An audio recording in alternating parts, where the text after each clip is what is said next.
ఇంత beautiful place ని life లో ఒక్కసారి ఎక్స్పీరియన్స్ చేయాల్సిందే. మాట అంటే చెప్పమని మన వీడియోని ఫస్ట్ టైం చూసినట్లయితే make sure to subscribe. Day 1 in our Kerala journey. First Kerala back waters అయిన అల్పి హౌస్ బోట్ ని విజిట్ చేసామని ఆల్రెడీ ప్రీవియస్ షాట్ లో చెప్పాను కదా. డే 1 మొత్తం ఎక్కడికి వెళ్ళాం, ఎలా ఏం చేసాం, ఆ ప్లేసెస్ అన్ని ఎలా ఉన్నాయి ఆల్రెడీ ఫుల్ లెంత్ వీడియో చేసి అప్లోడ్ చేసేసాను. ఇంకా ఎవరైనా చూడకపోతే పైన కనిపిస్తున్న లింక్ క్లిక్ చేసి ఇప్పుడు వెళ్ళి చూసేయండి. ఇంకా హౌస్ బోట్ ఎక్స్పీరియన్స్ అయిపోయిన తర్వాత అక్కడ నుంచి టైం ఉందని చెప్పి అలా సాయంకాలం సాగర్ తీరం, అమ్మా నేను ఎంత అద్భుతంగా ఉందో తెలుసా. సాయంకాలాన సాగర తీరాన సంధ్యా సూర్యుళ్ళ నువ్వు నేను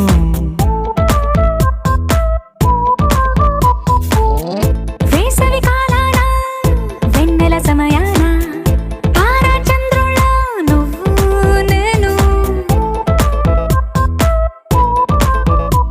నువ్వు రాగం అయితే నే పాటవుతాను, నువ్వు మేఘం అయితే నీ చిలిపిలి గొలుపుల వర్షం నేను. మిమ్మి మిమ్మి ఇకపై ఓన్లీ యు అండ్ మీ.